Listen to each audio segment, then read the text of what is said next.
Good morning students and friends. हम ICAI के study material से डायरेक्ट टैक्स में सेकंड चैप्टर पढ़ रहे हैं सीए इंटर के लिए और सीएमए इंटर के लिए। हमने लास्ट क्लास में पेज नंबर 2.19 तक समझ लिया था। उसके आगे ये पैरा में मैंने आपको थोड़ा बहुत समझाया था पर पूरा लेक्चर नहीं था, तो इस पैरा को दोबारा पढ़ लेते हैं, समझ लेते हैं। हम रेजिडेंशियल स्टेटस पढ़ रहे हैं। मीनिंग ऑफ इनकम रिसीव्ड और deemed to be received. Heading से पता चल रहा है कि इनकम रिसीव हुई है भारत में या डीम्ड टू बी मतलब अज्यूम किया जा रहा है वो रिसीव हुई है। इन दोनों का क्या मतलब है आपको पहले ही बताया था। रिसीव का वर्ड जहाँ पे भी लिखा रहा है जनरली वो फर्स्ट रिसिट की बात कर रहा है। आप लास्ट क्लास में भी पढ़ चुके हैं कई बार कि किसी भी इनकम की फर्स्ट रिसिट अगर इंडिया में हो जाती है, कोई भी इनकम, चाहे आप रेजिडेंट हो, चाहे ऑर्डिनरी रेजिडेंट हो, चाहे नॉन रेजिडेंट हो, अगर किसी भी इनकम की फर्स्ट रिसिट आपकी इंडिया में हो जाती है तो आपको इंडिया में टैक्स देना पड़ेगा।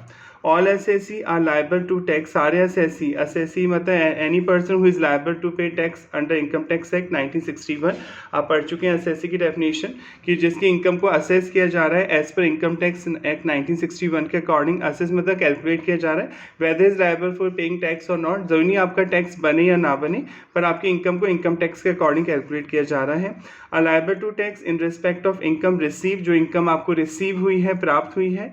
और डीम टू बी रिसीव माना जा रहा है आपको रिसीव हो चुकी है। डीम मतलब अज्यूम करना। Bye them in India, Bharat में, ड्यूरिंग द प्रीवियस ईयर के दौरान, इररिस्पेक्टिव ऑफ, इस बात से कोई फर्क नहीं पड़ेगा। ये फर्स्ट रिसिट की बात कर रहा है।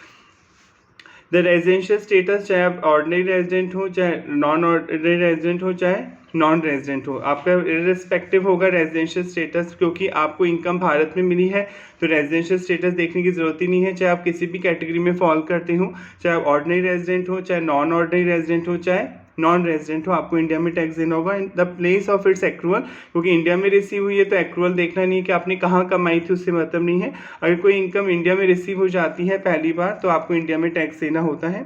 Income is to be included in the total income of the assessee. आपकी टोटल इनकम में इंक्लूड की जाएगी इमीडिएटली ऑन इट्स एक्चुअल और डीम्ड रिसिट, जब एक्चुअल में वो मिली है, या डीम्ड टू बी रिसिट मतलब माना जा रहा है आपने रिसीव की है। द रिसिट ऑफ इनकम, बार बार लाइन आ रही है, the receipt of income refer to only the first occasion, पहली प्राप्ति की बात हो रही है।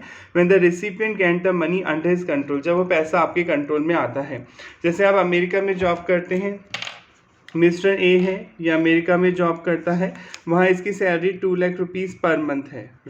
इसने वही सैलरी ली, वही रिसीव करी अपने बैंक अकाउंट में और अपने पेरेंट्स की मदद के लिए इंडिया में 1,50,000 रुपीज़ ट्रांसफ़र किए पेरेंट्स की हेल्प के लिए। तो क्या इस पर भी इनकम टैक्स लगेगा? नहीं। आप पढ़ चुके हैं तो रेमिटेंस कहलाता है, एक अकाउंट से दूसरे अकाउंट में ट्रांसफ़र हो रहा है, इस पर कोई टैक्स नहीं लगेगा। पर अगर इसने अपने एम्प्लॉयर से ये कहा था कि ऐसा करना, इस महीने की सैलरी सीधे मेरे पेरेंट्स के अकाउंट में जमा करा देना, इंडिया में उनका अकाउंट है, उसने अपने अकाउंट नंबर की डिटेल दे दी अपने पेरेंट्स के अपने एम्प्लॉयर को, एम्प्लॉयर ने सीधे इंडिया में क्रेडिट कर दी सैलरी। वैसे ऐसा 99.99% तो होगा ही नहीं, कोई भी कंट्री बिना टैक्स दिए अपना पैसा दूसरी कंट्री में नहीं जाने देगी, पर हम अज्यूम कर रहे हैं कि ऐसा हुआ है। डायरेक्ट अमेरिकन एम्प्लॉयर ने इंडिया में जो बैंक अकाउंट है उसमें पैसा ट्रांसफ़र किया है, तो सपोज फर्स्ट रिसिट कहाँ पे हो गई अब इस अमाउंट की? इंडिया में हो गई, तो रेजिडेंशियल स्टेटस नहीं देखा जाएगा।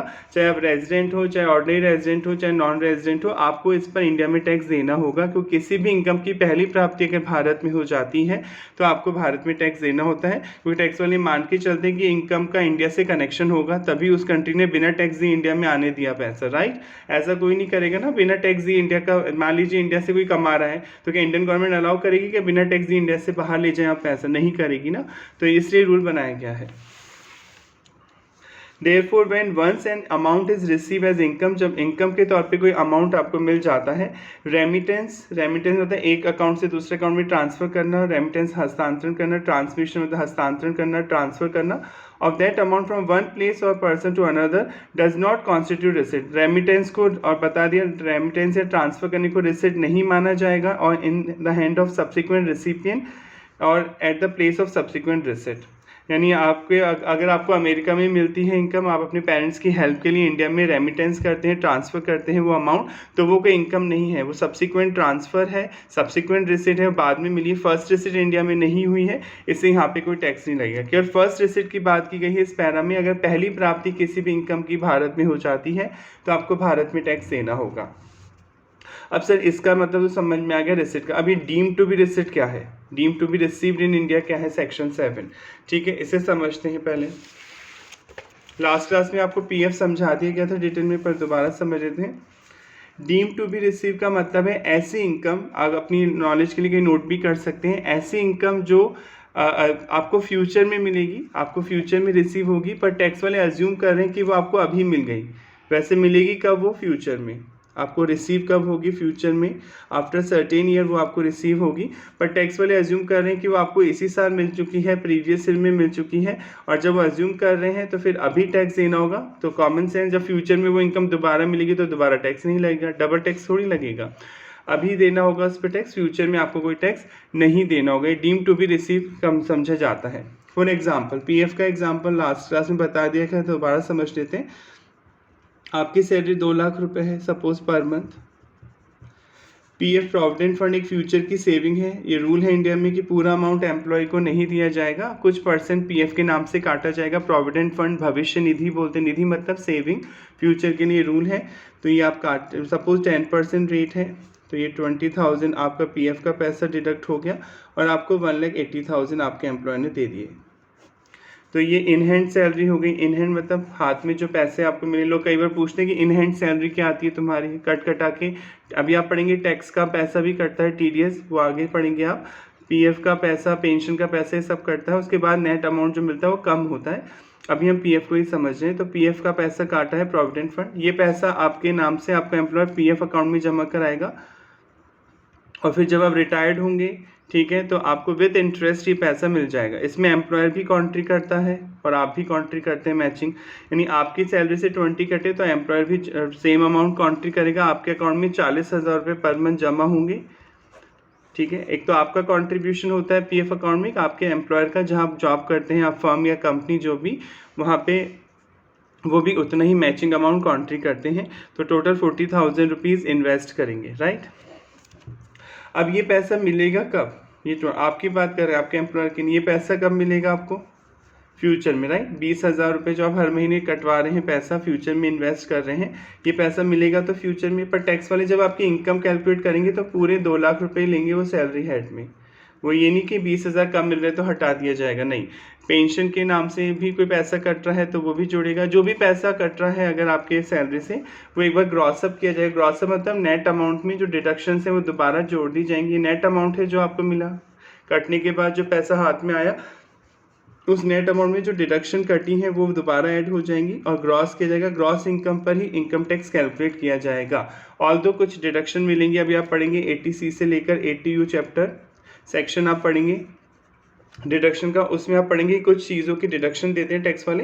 पर अभी हम इतना डीप में नहीं जाएंगे, अभी हम केवल इतने कॉन्सेप्ट क्लियर करेंगे कि अगर आपके हाथ में कम, ऑब्वियसली कम सैलरी आती है क्योंकि पीएफ के नाम से पैसा कटता है, पेंशन फंड के नाम से पैसा कटता है, तो टैक्स वाले उसे ग्रॉसअप कर देते हैं। ग्रॉसअप मतलब नेट अमाउंट में जो डिडक्शन हुई उन्हें ऐड कर दिया जाता है। तो ग्रॉसअप करके जो वैल्यू आती है उसी पे टैक्स आपकी इनकम में ऐड किया जाएगा और टैक्स लिया जाएगा। तो ये इनकम मिलेगी कब?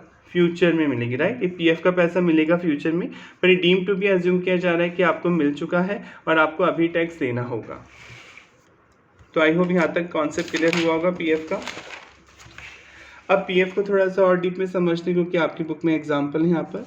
पीएफ अकाउंट 4 तरीके का हो सकता है, हो क्या सकता, होता ही है। एक होता है स्टैट्यूटरी प्रोविडेंट फंड, ये सैलरी वाले चैप्टर में आप डीप में पढ़ेंगे, पर यहाँ पे एक पॉइंट आ रहा है, इसे समझाना पड़ेगा वरना आपके कॉन्सेप्ट क्लियर नहीं होंगे। एक होता है स्टैट्यूटरी प्रोविडेंट फंड, एक होता है recognise provident fund. Statutory provident fund वैधानिक भविष्य निधि, रिकॉग्नाइज प्रोविडेंट फंड, ठीक है, प्रमाणित भविष्य निधि। अनरिकॉग्नाइज प्रोविडेंट फंड, अप्रमाणित भविष्य निधि, हिंदी भी बोल रहा हूँ मैं साथ साथ। एक होता है public provident fund, public provident fund, लोक भविष्य निधि, ठीक है। ये 4 तरह के प्रोविडेंट फंड आप खोल सकते हैं अपनी लाइफ में अगर आप जॉब करते हैं, ठीक है। ये वाला अकाउंट नॉन जॉब पर्सन भी खोल सकता है जो जॉब नहीं करता है, कहीं एम्प्लॉयड नहीं है। बाकी ये तीनों अकाउंट केवल जॉब में रहते हुए खोले जा सकते हैं। स्टैट्यूटरी प्रोविडेंट फंड जो गवर्नमेंट डिपार्टमेंट होते हैं वो स्टैट्यूटरी प्रोविडेंट फंड मेंटेन करते हैं। रिकॉग्नाइज प्रोविडेंट फंड, जहाँ पे प्रोविडेंट फंड एक्ट 1952 पढ़ाया था आपको लास्ट क्लास में, आप लास्ट वीडियो देख लें जाकर, तो ये अप्लाई होता है। 20 या 20 से ज़्यादा वर्कर अगर काम करते हैं किसी ऑर्गेनाइजेशन में तो ये वाला जो एक्ट है एम्प्लॉयज़ प्रोविडेंट फंड एक्ट 1952 ये अप्लाई हो जाता है, ये वहाँ पे रखा जाता है। अनरिकॉग्नाइज प्रोविडेंट फंड जो इनकम टैक्स कमिश्नर के अकॉर्डिंग रिकॉग्नाइज नहीं है, वो होता है अनरिकॉग्नाइज प्रोविडेंट फंड। और पब्लिक प्रोविडेंट फंड मतलब जो किसी भी बैंक में, जो अगर आप सेल्फ एम्प्लॉयड हैं या एम्प्लॉयड भी हैं, जॉब भी करते हैं या सेल्फ एम्प्लॉयड हैं, खुद का बिजनेस करते हैं, और आप भी चाहते हैं कि पीएफ का बेनिफिट आपको मिले, क्योंकि पीएफ अकाउंट पे क्या होता है तो इंटरेस्ट अच्छा खासा मिलता है। जो एफडी और जो अकाउंट होते हैं उनसे ज़्यादा आपको इस पर इंटरेस्ट दिया जाता है। और जब आप, और मिनिमम 15 साल के लिए आपको जमा कराना पड़ेगा इसमें, और फिर 15 साल बाद आपको एक लमसम अमाउंट मिलता है विद इंटरेस्ट। तो एक बहुत बड़ा अमाउंट हो जाता है जो आपके फ्यूचर के लिए काम आता है। तो एक तरह से पीएफ इन्वेस्टमेंट ही है, आप फ्यूचर को सिक्योर करने के लिए एक तरह से इन्वेस्टमेंट कर रहे हैं। पर एक तरह से ये ज़बरदस्ती मान सकते हैं आप, क्योंकि गवर्नमेंट पब्लिक वेलफेयर के लिए थोड़ा बहुत एक्ट बना सकती है। आपको लास्ट क्लास में पढ़ाया था, ये ज़बरदस्ती कर सकती हैं, क्योंकि अगर वो आप सेविंग नहीं करेंगे तो फ्यूचर में आपको दिक्कत आ सकती है। तो गवर्नमेंट ने पीएफ का रूल बनाया है कि जहाँ पे भी आप जॉब करेंगे कुछ परसेंट फिक्स किया गया है कि इतना परसेंट आपका एम्प्लॉयर देगा और फिर इतना आपकी सैलरी से कटेगा, और ये दोनों अमाउंट जमा होंगे मार्केट सिक्योरिटीज़ में। जो गवर्नमेंट सिक्योरिटीज़ होते हैं, बॉन्ड डिवेंचर, उनमें इन्वेस्ट किया जाएगा, और ताकि एक लमसम अमाउंट इकट्ठा हो जाएगा साल दर साल, और जब आप रिटायर्ड होंगे तो एक बड़ा अमाउंट आपको रिटायरमेंट पे रिसीव होगा। अब ये क्या होता है स्टैट्यूटरी प्रोविडेंट फंड, ये हम सैलरी वाले चैप्टर में डीप में पढ़ेंगे। अभी तो बता दिया, अगर आप जॉब गवर्नमेंट डिपार्टमेंट में काम करते हैं तो स्टैट्यूटरी प्रोविडेंट फंड होता है।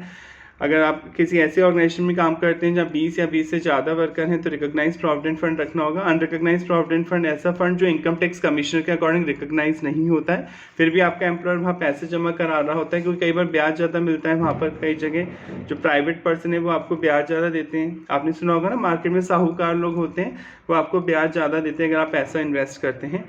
तो ये वो होता है अनरिकॉग्नाइज, पर इनकम टैक्स के अकॉर्डिंग अप्रूव नहीं होता है। और पब्लिक प्रोविडेंट फंड कोई भी पर्सन जो एम्प्लॉयड है या सेल्फ एम्प्लॉयड है, सेल्फ एम्प्लॉयड मतलब खुद का बिजनेस करता है, वो किसी भी बैंक में पब्लिक प्रोविडेंट फंड का अकाउंट खुलवा सकता है। इसमें आपका ही कॉन्ट्रीब्यूशन होगा, एम्प्लॉयर तो होगा ही नहीं। यहाँ पब्लिक प्रोविडेंट फंड में एम्प्लॉयर नहीं होगा, केवल आपको ही पैसे जमा कराने होंगे, और फिर 15 साल बाद विद इंटरेस्ट आप विड्रॉ कर सकते हैं, अपना पैसे यहाँ से निकाल सकते हैं। ये तीनों तो जॉब वाला पर्सन ही रख सकता है। आप जहाँ पे भी जॉब करते होंगे, या तो आपका employer statutory provident fund follow करता होगा, या रिकॉग्नाइज प्रोविडेंट फंड फॉलो करता होगा, या अनरिकॉग्नाइज प्रोविडेंट फंड फॉलो करता होगा। अब इनकम टैक्स के जब आप सैलरी वाला चैप्टर पढ़ेंगे तो इसमें पढ़ेंगे कि जो रिकॉग्नाइज प्रोविडेंट फंड है, ठीक है, जो रिकॉग्नाइज प्रोविडेंट फंड है जो इनकम टैक्स कमिश्नर से अप्रूव्ड है, वहाँ पे अगर आपका एम्प्लॉयर पैसे जमा करा रहा है तो आपकी सैलरी के 12% से ज़्यादा जमा नहीं करा सकता। 12% ही वो मैचिंग कॉन्ट्री कर सकता है, प्लस इंटरेस्ट भी 9.5% तक ही माफ़ होगा। अगर आपको 9.5% से ज़्यादा इंटरेस्ट मिल रहा है इस अकाउंट से तो वो आपके लिए टैक्सेबल होगा, ठीक है।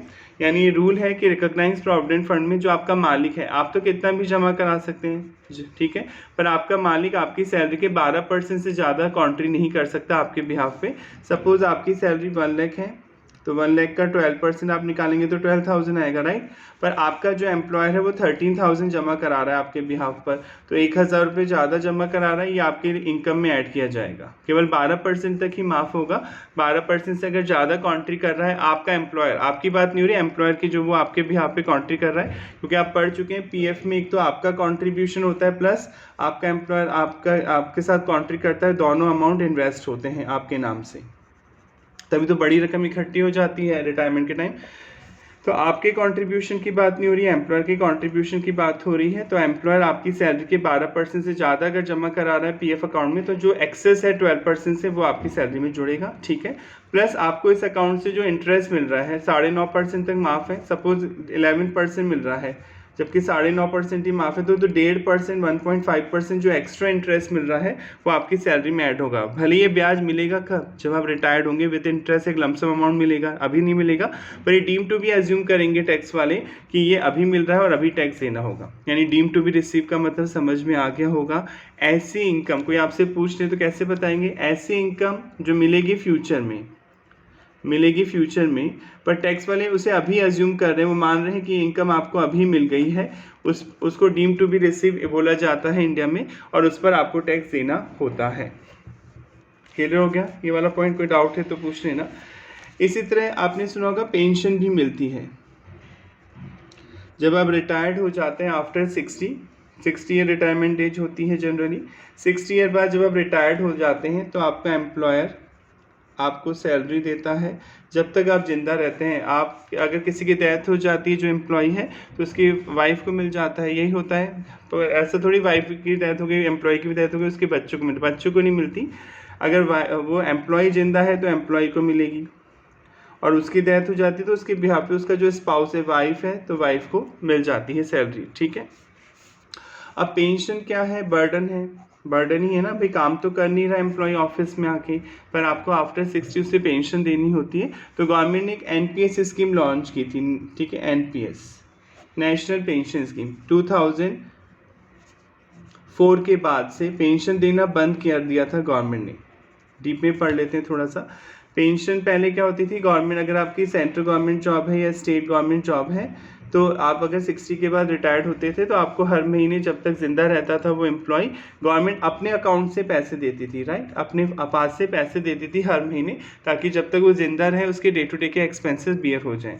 पर इंडिया एक ग्रोइंग कंट्री है, यहाँ ह्यूज पॉपुलेशन है, तो गवर्नमेंट पे एक तरह से बर्डन आता था कि एक तो पढ़े लिखे लोगों को आप रोजगार नहीं दे पा रहे हैं, राइट, पॉपुलेशन बहुत है, और अब घर बैठे जो एम्प्लॉय रिटायर्ड हो गया, 60 साल जिसने कमाया है उसने कुछ जोड़ा भी होगा, और फिर आप उसे एक्स्ट्रा इनकम और दे रहे हैं पेंशन के नाम से, तो एक तरह से गवर्नमेंट पे बर्डन क्रिएट होता था। तो गवर्नमेंट ने 2004 के बाद 2004 से नई जॉब जो लगती थी, अगर हम नई गवर्नमेंट जॉब ज्वाइन करते हैं तो पेंशन बंद कर दी थी। ऑल्दो आजकल जो पॉलिटिकल पार्टीज हैं वो प्रॉमिस करती हैं कि वो ओल्ड पेंशन स्कीम अप्लाई करेंगे, यानी वो आपको पेंशन देंगे, पर ऑल्दो गवर्नमेंट ने बंद कर दी थी। अब गवर्नमेंट ने बंद कर दी अगर पेंशन स्कीम सर 2004 से, तो फिर अब 60 ईयर बाद क्या होगा, 60 ईयर बाद मान लो किसी एम्प्लॉय ने सेविंग ही नहीं करी, तो फिर उसको कुछ पैसे नहीं मिलेंगे, हर महीने पैसे नहीं मिलेंगे तो वो जिएगा कैसे, फिर ओल्ड एज होम खोलने पड़ेंगे गवर्नमेंट को ज़्यादा, सोशल सिक्योरिटी का क्या होगा।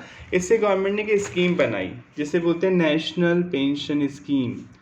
इसमें क्या बोला गवर्नमेंट ने कि पहले हम देते थे सारी पेंशन अपने पास से, अब ऐसा नहीं होगा, अब आपको थोड़ा कॉन्ट्री करना होगा ड्यूरिंग द जॉब, और फिर हम भी कॉन्ट्री करेंगे, और एक लमसम अमाउंट जो इकट्ठा होगा at the time of retirement, उसमें से हम आपको पेंशन देंगे हर महीने। यानी गवर्नमेंट ने बोला कि भाई जैसे 100 रुपये आपकी सैलरी से कटेंगे हर महीने, 100 रुपये हम देंगे अपने पास से, तो 200 रुपये कटेंगे हर महीने। ये पैसा हम इन्वेस्ट करते जाएंगे गवर्नमेंट सिक्योरिटी में, बॉन्ड डिवेंचर्स में, ठीक है। और फिर जब एक फ़ंड इकट्ठा हो जाएगा 30-40 साल की जॉब में आपका, उस फंड में से आपको हर महीने पेंशन दी जाएगी। तो ये सही है, क्योंकि पूरा बर्डन गवर्नमेंट पे नहीं पड़ा, क्योंकि पहले तो पूरा गवर्नमेंट ही देती थी अपने पास से पेंशन के नाम से, अब थोड़ा आपको भी देना होगा, हर महीने पैसा कटेगा पीएफ की तरह, और गवर्नमेंट भी मैच करते हुए कॉन्ट्री करेगी, जिसे नेशनल पेंशन स्कीम बोलते हैं, और फिर उसमें से पैसा आपको पेंशन के तौर पर दिया जाएगा। तो सपोज आपकी सैलरी 1 लाख है, गवर्नमेंट ने रूल बना दिया कि वो 8% एनपीएस में डालेगी आपके बिहाफ पर, आपको भी देना होगा, गवर्नमेंट को भी देना होगा। तो 8 लाख का 8% अगर अपन निकालें तो 8000 आएगा, जो गवर्नमेंट आपके नाम से जमा कराएगी। तो ये इनकम मिलेगी कब, ये 8000 पेंशन फ्यूचर में मिलेगी, राइट, पर टैक्स वाले एज्यूम कर लेंगे ये अभी मिल रही है, वैसे मिलेगी कब, फ्यूचर में जाकर, पर टैक्स वाले एज्यूम कर लेंगे कि आपको ये एनपीएस जो नेशनल पेंशन स्कीम का पैसा है अभी मिल रहा है, और ये आपकी सैलरी में ऐड हो जाएगा। यानी आपकी सैलरी 1 लाख है, प्लस गवर्नमेंट आपके नाम से 8000 रुपये कहीं जमा करा रही है नेशनल पेंशन स्कीम में, तो ये 1,08,000 रुपये आपकी इनकम मानी जाएगी। तो आई होप समझ में आ गया होगा। डीम टू बी रिसीव मतलब ऐसी इनकम जो मिलेगी फ्यूचर में, पर टैक्स वाले अज्यूम कर रहे हैं कि वो आपको अपने प्रीवियस ईयर में ही काम प्राप्त हो रही है, मिल रही है, उसे डीम टू बी रिसीव बोला जाता है। चलिए अब आगे बढ़ते हैं। सपोज आपका 1 लाख सैलरी है, आपका जो एम्प्लॉयर है वो अनरिकग्नाइज प्रोविडेंट फंड फॉलो करता है। अनरिकग्नाइज प्रोविडेंट फंड मतलब एक ऐसा फंड जो इनकम टैक्स कमिश्नर से अप्रूव्ड नहीं होता है, वो वहाँ पे पैसे जमा कराता है, क्योंकि वहाँ पे ब्याज ज़्यादा मिलता है, रिस्क ज़्यादा है तो ब्याज ज़्यादा मिलता है। जैसे आप समझते हैं, दोबारा समझ लें, बैंक्स आपने सुने होंगे, ठीक है, एक होता है कोऑपरेटिव बैंक, नाम से सुना होगा, सहकारी बैंक सुने होंगे, कोऑपरेटिव बैंक, और एक नॉर्मल बैंक जैसे पीएनबी, एसबीआई, आईसीआई एटसेट्रा, ठीक है। अगर आप कोऑपरेटिव बैंक में पैसे जमा कराएंगे ना तो आपको इंटरेस्ट ज़्यादा मिलेगा, आज ही जाके पूछ लेना आप, ये इंटरेस्ट ज़्यादा देते हैं। और अगर आप शेड्यूल बैंक जो आरबीआई की सेकंड लिस्ट में आते हैं, जिन बैंकों के नाम उन्हें शेड्यूल बैंक बोलते हैं, इसमें अकाउंट खुलवाते हैं पीएनबी, एसबीआई वगैरह, तो ये लोग आपको इंटरेस्ट कम देते हैं as compare to cooperative bank. Cooperative bank आपको जो सहकारी बैंक होते हैं ज़्यादा इंटरेस्ट देते हैं, सोसाइटी बैंक, और ये जो शेड्यूल बैंक होते हैं, शेड्यूल या स्केड्यूल बैंक बोल सकते हैं, जो आरबीआई के सेकंड लिस्ट में आते हैं, वो बैंक आपको कम ब्याज देते हैं, क्योंकि जो शेड्यूल बैंक कोऑपरेटिव बैंक्स होते हैं सोसाइटी एक्ट के अकॉर्डिंग रजिस्टर्ड होते हैं, ये आरबीआई जो बैंकिंग रेगुलेशन एक्ट है उसके अकॉर्डिंग नहीं खोले जाते हैं, जबकि जो शेड्यूल बैंक है वो बैंकिंग रेगुलेशन एक्ट 1949 के अकॉर्डिंग खोले जाते हैं। आप पढ़ चुके हैं फाउंडेशन में, थोड़ा बहुत 11 से पढ़ रहे हैं। बैंक खोलने के लिए बैंकिंग रेगुलेशन एक्ट 1949 अप्लाई होगा, आरबीआई से परमिशन लेनी होगी। जबकि कोऑपरेटिव बैंक सहकारी समिति हैं, सोसाइटी एक्ट में रजिस्टर्ड होते हैं, इन पे आरबीआई का डायरेक्ट कंट्रोल नहीं होता है। सपोज कल को कोई बैंक डूब जाता है, जैसे पीएनबी, कोई भी बैंक मान लेते हैं, जैसे पी लिमिटेड एक बैंक है, सपोज ये डूब जाता है, डूब मतलब बैंक दिवालिया हो गया, लोन ज़्यादा है, लाइबिलिटीज़ ज़्यादा है, असेट कम है, तो बैंक बर्बाद हो गया, तो आपका अकाउंट है इस बैंक में, तो आरबीआई जिम्मेदार होगा, आरबीआई आपका पैसा लौटाएगा, क्योंकि ये शेड्यूल बैंक था। शेड्यूल बैंक में आरबीआई की जिम्मेदारी होती है एक लिमिट तक कि वो आपका पैसा वापस करेगा, जबकि कोऑपरेटिव बैंक में आरबीआई की कोई जिम्मेदारी नहीं है, आप अपनी रिस्क पे पैसे जमा करा रहे हैं। कल कोई बैंक अगर डूबता है कोई सा भी, तो आरबीआई आपको कोई पैसे नहीं देगा। सेम इसलिए आपके एम्प्लॉय ने यहाँ खोला था अकाउंट कोऑपरेटिव बैंक में, क्योंकि उसे पता था रिटायरमेंट पे एक पैसा देना है आपको, तो उसने आपको ब्याज ज़्यादा मिलेगा, उसने लालच में यहाँ पे खोल दिया अकाउंट। ठीक है, यहाँ सपोज ज़्यादा मिल रहा था ब्याज, 12% मिलता था ब्याज। ठीक है, अब आपके एम्प्लॉयर को अपनी मिस्टेक रियलाइज हुई, नहीं हमें रिस्क है यहाँ पर, ब्याज भले ही ज़्यादा मिल रहा है पर हमें जो इनकम टैक्स कमिश्नर ने बोल रखा है ना, वहीं जाके अकाउंट खुलवाना चाहिए उन गवर्नमेंट सिक्योरिटीज़ में जो अलाउड है पीएफ के लिए। वो बहुत बड़ी लिस्ट है, वो हम डीप में नहीं जाएंगे। तो आप अब वो आपका एम्प्लॉयर क्या कर रहा है, आरपीएफ में खुलवाना चाहता है अपना अकाउंट, रिकॉग्नाइज प्रोविडेंट फंड, जो इनकम टैक्स कमिश्नर से अप्रूव्ड है जो सिक्योरिटीज़, उनमें पैसा वो लगाना चाहता है। तो अब वो, अब पिछले साल तो उसने क्या करा था, अनरिकग्नाइज प्रोविडेंट फंड खुलवाया, आपने जॉब ज्वाइन करी, वहाँ 12% से ब्याज मिला आपको। ठीक है, अब वो उसने, अब जो आपका जो बैलेंस है इस अकाउंट से निकाल कर वो रिकग्नाइज प्रोविडेंट फंड में ट्रांसफ़र करता है आपका एम्प्लॉयर। तो टैक्स वालों ने बोला कि अगर recognise provident fund, unrecognise provident fund से पैसे निकाल कर रिकग्नाइज प्रोविडेंट फंड में ट्रांसफ़र किया जाता है, तो इसमें आपको 9.5% तक ही ब्याज माफ़ है, बताया था रिकग्नाइज प्रोविडेंट फंड में, पर आपको मिल कितना रहा था, 12%। तो जो एक्सेस ब्याज आपको मिल रहा था उस पर आपको टैक्स देना होगा, भले ये पैसा मिलेगा नहीं, ये पैसा इस अकाउंट से, अनरिकग्नाइज प्रोविडेंट फंड से रिकग्नाइज प्रोविडेंट फंड में ट्रांसफ़र हो जाएगा, मिलेगा तो रिटायरमेंट पे पैसा, पर जो लास्ट ईयर आपको 2.5% ज़्यादा मिला ब्याज, उस पर आपको टैक्स देना होगा, ये मानते हुए कि इनकम आपको रिसीव हुई है। तो आई होप समझ में आ गया होगा कि अगर कोई एम्प्लॉयर, वैसे हम सैलरी वाले चैप्टर में डीप में पढ़ेंगे, अगर कोई एम्प्लॉयर अनरिकग्नाइज प्रोविडेंट फंड से रिकग्नाइज प्रोविडेंट फंड में पैसा ट्रांसफ़र करता है, बैलेंस ट्रांसफ़र करता है, तो जो एक्सेस अमाउंट है, जो लिमिट से ज़्यादा मिल रहा था ब्याज जो आपने पढ़ा था, वो ब्याज ये मानते हुए टैक्सेबल हो जाएगा कि आपको रिसीव हो गया, भले ये मिलेगा नहीं, वो पैसा तो इस अकाउंट से इस अकाउंट में ट्रांसफर हो जाएगा, मिलेगा रिटायरमेंट के टाइम ही, पर ये डीम टू बी अज्यूम किया जाएगा कि आपको पैसा मिल चुका है और आपको अभी टैक्स देना होगा। तो आई होप समझ में आ गया होगा इन डीम टू बी रिसीव का मतलब। ये तो बहुत से एग्जाम्पल हैं, अभी और भी इनमें एग्जाम्पल बन सकते हैं। ठीक है, यहाँ तो अपन समझ रहे हैं कि अगर आप जैसे एफडी कराते हैं, आप फिक्स डिपॉजिट कराते हैं, ठीक है, 10 लाख की आपने एफडी कराई, सपोज एफडी पे इंटरेस्ट की रेट है आपकी 10%, तो हर साल 1 लाख रुपए इंटरेस्ट मिलेगा। 5 साल की एफडी है, तो ये 5 साल बाद ही तो मिलेगा ब्याज, हर साल थोड़ी मिलेगा एफडी पे। आपने 5 साल की कराई हो, एग्रीमेंट किया कि 5 साल बाद आप विद इंटरेस्ट आपको लमसम अमाउंट मिल जाएगा एफडी से फिक्स डिपॉजिट, पर ये इनकम मान लेंगे टैक्स वाले अभी मिल रही है, भले ये इंटरेस्ट मिला नहीं है एक्चुअल में, मिलेगा फ्यूचर में जाकर, पर अभी आप पढ़ेंगे एफडी पे जो ब्याज एक्रू हो रहा है, जो मिल रहा है, वो आपके लिए इनकम मानते हुए उस पर टैक्स आपको अभी देना होगा, डीम टू बी रिसीव मानी जाएगी। यानी कुछ एग्जाम्पल पढ़े आपने, कोई स्टैंडर्ड नहीं कि इतने ही एग्जाम्पल हैं, अभी आप आगे भी पढ़ेंगे, पर कॉन्सेप्ट क्लियर करने के लिए आपके मॉड्यूल में जो एग्जाम्पल थे मैंने उनको यहाँ पे डीप में समझा दिया। डीम टू बी रिसीव का मतलब ऐसी इनकम जो मिलेगी फ्यूचर में, पर आपके इनकम टैक्स वाले अज्यूम कर रहे हैं कि आपको प्रीवियस ईयर में ही रिसीव हुई है और उस पर वो आपसे टैक्स चार्ज करेंगे। अब पढ़ते हैं, ये तीनों एग्जाम्पल मैंने आपको दे दिए। Deem income deem to be receive माना जाएगा, रिसीव हुई है भारत में, सेक्शन 7। पहला कंट्रीब्यूशन जो मालिक आपका एम्प्लॉयर आपके बिहाफ पे जमा करा रहा है प्रोविडेंट फंड में पैसा, इन एक्सेस ऑफ 12% पढ़ाया था, 12% से ज़्यादा जमा कराएगा तो टैक्स देना होगा। Of salary to recognise provident fund, और इंटरेस्ट मिल रहा है in excess of 9.5% per annum.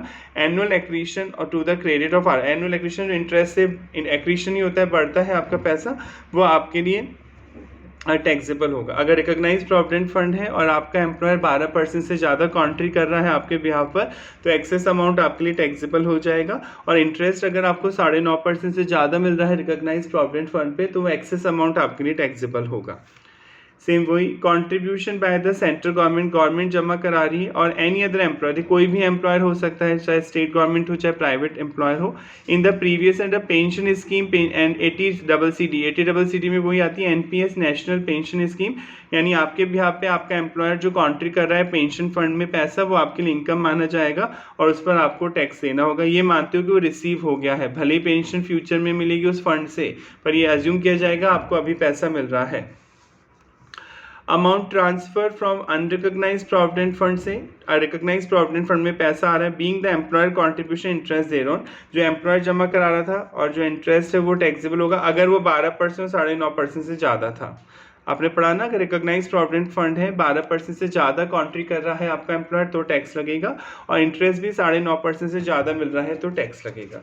तो I hope income deemed to be receive in India का मतलब समझ में आ गया होगा। ऐसी इनकम जो मिलेगी फ्यूचर में, पर टैक्स वाले अज्यूम कर रहे हैं कि वो आपको अभी मिल गई है आपके प्रीवियस ईयर में, तो आपको अभी टैक्स देना होगा। तो कॉमन सेंस फ्यूचर में दोबारा नहीं लगेगा, डबल टैक्स नहीं लगता है। Next heading, meaning of income accruing and arising. Accrue होना समझते हैं, ड्यू होना बोलते हैं, इसको भी हम समझ लेते हैं पहले।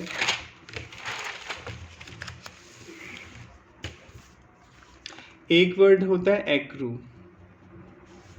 और एक वर्ड होता है ड्यू, दोनों सेम होते हैं? नहीं सर, फर्क होता है। जैसे आपने जॉब ज्वाइन करी, आपको आपके एम्प्लॉयर ने बोला कि आपको पर डे 1000 रुपीज़ मिलेंगे सैलरी के, पर जो पेमेंट होगा मंथ के एंड में होगा, 30 दिन बाद पेमेंट होगा, राइट। हर दिन आपको 1000 रुपये देगा आपका एम्प्लॉयर सैलरी के नाम से, पर पेमेंट क्या होगा 30 दिन बाद। ऐसा ही तो होता है, 30 दिन बाद ही मिलती है सैलरी, डेली थोड़ी मिलती है। तो 30 दिन बाद आपको 30,000 रुपये मिलेंगे, राइट। सपोज ये अप्रैल का मंथ है, अप्रैल 30 डेज का होता है, हर दिन आप जॉब पे आ रहे हैं, 1000 रुपीज़ हो गया, 30 दिन बाद 30,000 मिलेंगे। तो हर, जैसे मान लीजिए आपने 1 अप्रैल को काम कर दिया, ऑफिस का टाइम खत्म हो गया, शाम के 6 बज गए, आप घर चले गए, तो एक दिन की सैलरी तो कमा ली ना आपने। अगर मान लो कल से आप जॉब पे आना बंद कर देते हैं, तो एक दिन की सैलरी तो देनी पड़ेगी आपके एम्प्लॉयर को, क्योंकि आपने एक दिन काम किया है। तो ये पैसा क्या बोलेंगे आप, एक्रू हो गया। एक्रू मतलब कमा तो लिया, पर ड्यू कब होगा, at the end of the month. Suppose आप जॉब नहीं छोड़ते हो, 30 दिन बाद ही तो मिलेगा आपको 1000 रुपये, 30 दिन तक तो काम करना पड़ेगा इसके लिए। तो ड्यू कब होगी सैलरी, 30 अप्रैल को। और एक्रू मतलब कमा लिया आपने पर डे। तो आई होप समझ में आ गया होगा। एक्रू का मतलब होता है आपके पास राइट है कि आपने कोई चीज़ अर्न कर ली, कमा ली, पर ड्यू में आपके पास राइट आता है क्लेम करने का। अगर मान लो 30 अप्रैल को आपका मालिक पैसा नहीं देता है, तो आप क्लेम कर सकते हैं कि आप पैसा दीजिए, नहीं तो आप कोर्ट केस कर सकते हैं, उसके खिलाफ कंप्लेन कर सकते हैं। तो पढ़ लेते हैं। एक्रू, रेफर मतलब means to right to receive income, आपके पास राइट है किसी से इनकम लेने का। Whereas due refer to the right to enforce payment, आपके पास लीगल राइट आ जाता है इन्फोर्स करवाने का, लागू करवाने का, आपको पेमेंट मिलना चाहिए। इन अदर वर्ड, दूसरे शब्दों में, when the right to receive income, when right to receive income become vested, vested मतलब होता है इंक्लूड हो जाना, किसी के अंदर शामिल हो जाना। वेस्टेड इन द असेसी, जब आप में इंक्लूड हो जाता है राइट पैसा लेने का। It is said to accrue or arise की, अराइज हो गया आपके पास। For example, salary for work done in December, आपने दिसंबर की सैलरी कब मिलेगी, will accrue throughout the month. हर दिन काम कर रहे हैं आप, 1 2 3 4 5 6 दिन तक, तो आपको throughout the month salary accrue हो रही है, कमा रहे हैं आप day to day. But will become due, पर सैलरी ड्यू कब होगी, on the salary bill being pass on 31 December, या तो दिसंबर को मिलेगी 31 तारीख को, या 1 जनवरी को आपको मिलेगी। Similarly on government securities, government security जो बॉन्ड होते हैं, डिवेंचर्स होते हैं, इंटरेस्ट पेबल होता है ऑन स्पेसिफाइड डेट, एक पर्टिकुलर डेट को ही ब्याज मिलता है। अराइज होता है during the period of holding day to day, but will become due, पर पेमेंट कब मिलता है, for on a specified date कोई पेमेंट मिलता है। For example, interest on government securities is usually payable on specified date, एक particular dates को ही आपको पैसा मिलता है। से जब भी अकाउंट में, कॉस्टिंग में, टैक्स में से वर्ड आ जाए, इट मीन्स फॉर एग्जाम्पल, से मतलब for example on 1 January and 1 जुलाई, 6 महीने में आपको इंटरेस्ट मिलता है। इन ऑल सच केसेस, हर स्थिति में, the interest would be set to accrue from 1 July to December. Accrue तो हो जाएगा, कमा तो आप लेंगे 1 जुलाई से दिसंबर तक, पर ये ड्यू कब होगा, 1 जनवरी को, it will for due for payment. Same इसी तरह जनवरी से आपका 30 जून तक का ड्यू हो जाएगा, पर मिलेगा कब, 1 जुलाई को। इट मस्ट बी नोटेड, ये बात ध्यान में देने की है, that income which has been taxed on accrual basis, अगर आपसे ड्यू बेसिस पे टैक्स ले लेते हैं टैक्स वाले, ड्यू बेसिस मतलब एक्रूअल बेसिस आप पढ़ते हैं अकाउंट में वेदर रिसीव्ड और नॉट रिसीव, भले मिली हो या नहीं मिली हो पर आपने टैक्स दे दिया, can not be assessed again, दोबारा टैक्स नहीं लिया जाएगा रिसिट बेसिस पे, as it will amount to double taxation obviously. जैसे अभी आप सैलरी पढ़ेंगे, सपोज आपकी सैलरी 1 महीने की 1 लाख है, सैलरी वाला चैप्टर पढ़ेंगे पर पहले समझे, 12 लाख आपकी सैलरी हो गई साल भर की, राइट, अप्रैल टू मार्च।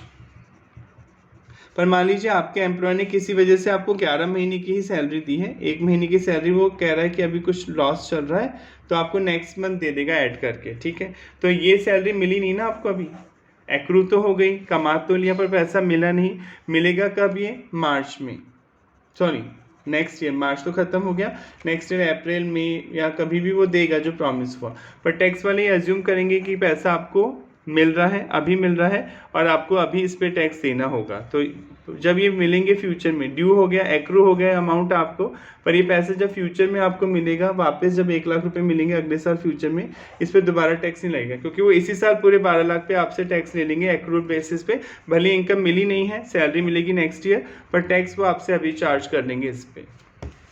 तो डबल टैक्सेशन नहीं होगा, जब ये रिसिट होगा, पैसा वास्तव में आपको मिलेगा ये पैसा, इस पर दोबारा टैक्स नहीं देना होगा रिसिट बेसिस पर।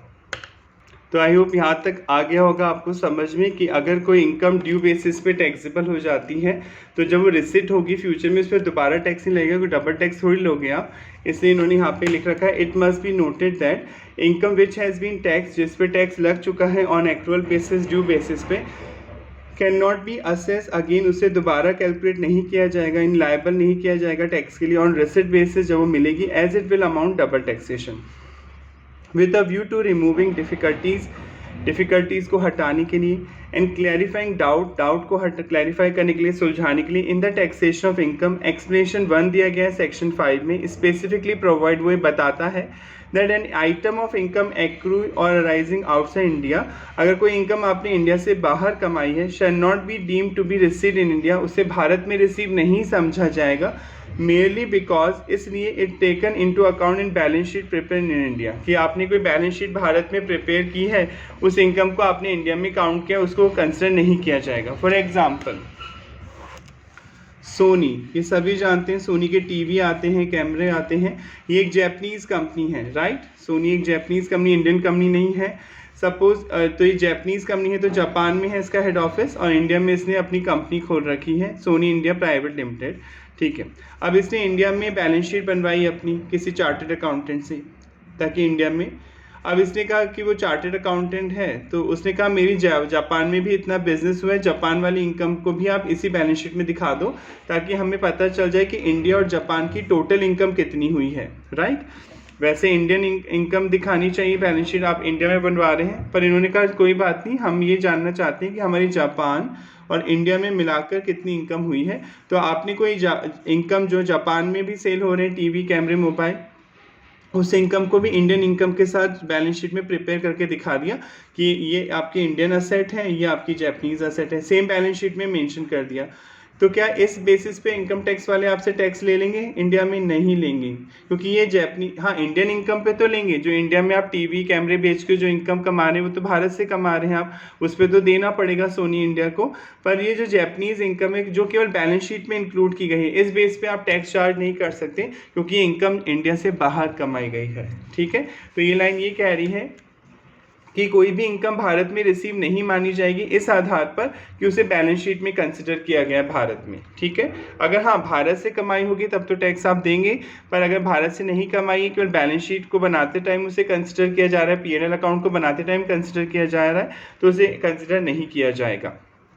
फर्दर एक्सप्लेनेशन 2 जो है स्पष्टीकरण 2 सेक्शन 5 मेक इट क्लियर, ये साफ साफ आपको बताता है that once an item of income is included, एक बार अगर कोई इनकम इंक्लूड हो जाती है द असेसिस टोटल इनकम, आपकी टोटल इनकम में, एंड सब्जेक्ट टू टैक्स, और उस पर टैक्स लग जाता है on ground of its accrual deemed accrual basis पे, it can not again be included, वही सेम लाइन जो ऊपर आई थी, डबल टैक्सेशन नहीं होगा, वो इनकम दोबारा इंक्लूड नहीं की जाएगी in the person total income and subject to tax either in same, या तो सेम ईयर में भी नहीं की जाएगी और सब्सिक्वेंट बाद के सालों में नहीं की जाएगी, ऑन द ग्राउंड ऑफ, इस आधार पे कि वो आपको रिसीव हुई है। यानी ये लाइन ये कहना चाह रही है कि अगर डीम बेसिस पे, एक्रूअल बेसिस पे आप टैक्स ले चुके हैं, तो जब वो इनकम फ्यूचर में आपको रिसीव होगी तो उस पर आपको दोबारा टैक्स नहीं देना होगा। मैंने एग्जांपल बताया भी था, आपको 12 महीने की सैलरी 12 लाख मिलनी चाहिए, पर 11 लाख ही मिली। पर अभी आप सैलरी वाला चैप्टर पढ़ेंगे, सैलरी चाहे मिली हो या नहीं मिली हो, आपको ड्यू बेसिस पे टैक्स देना होता है। तो भले ही 1 लाख रुपए नहीं मिले, आपको टैक्स देना होगा अपने 23-24 प्रीवियस ईयर में। अब ये 1 लाख रुपए आपको नेक्स्ट ईयर मिलेंगे या कुछ टाइम बाद मिलेंगे, तो दोबारा टैक्स नहीं लगेगा। यानी कोई इनकम अगर ड्यू बेसिस पे टैक्सेबल हो चुकी है, deem to be receive basis पे टैक्सेबल हो चुकी है, तो जब फ्यूचर में वो एक्चुअल में आपको रिसीव होगी तो उस पर दोबारा आपको टैक्स नहीं देना पड़ेगा, ताकि डबल टैक्सेशन ना हो। तो आई होप यहाँ तक समझ में आ गया होगा। अगर आपकी कोई क्वेरी है, आपको कोई प्रॉब्लम आती है किसी पॉइंट को समझने में, तो पूछ लीजिएगा। कोशिश यही करिए कि मॉड्यूल की लैंग्वेज आप रिटेन रख पाएँ। 70-80% मॉड्यूल से ही आपको लिखना है। अगर आपको याद नहीं होती है कोई चीज़, तो प्लीज़ 4 से 5 बार उस चीज़ को देख कर लिख लीजिए, वो 100% आपको याद आ जाएगी और लिखने से कॉन्फिडेंस बढ़ता है। अपने नोट्स बनाना सीखिए, किसी दूसरे के नोट्स पर डिपेंड ना रहें कि उसके अच्छे नोट्स हैं, उसके अच्छे नहीं हैं। नोट्स का मतलब समरी होता है और हर कोई समरी अपनी अलग तरह से डिसाइड करता है। और अगर आपको समरी बनाना नहीं आ रहा है तो कोई बात नहीं, आप पूरा पैरा लिख दीजिए, पर प्लीज़ लिखिए 4-5 बार। अगर आप लिखेंगे किसी चीज़ को तो वो रिटेन रखने में काफ़ी आपकी मददगार होगी, एग्जाम में आपका कॉन्फिडेंस बढ़ेगा। चलिए नेक्स्ट क्लास में मिलते हैं। Thank you so much.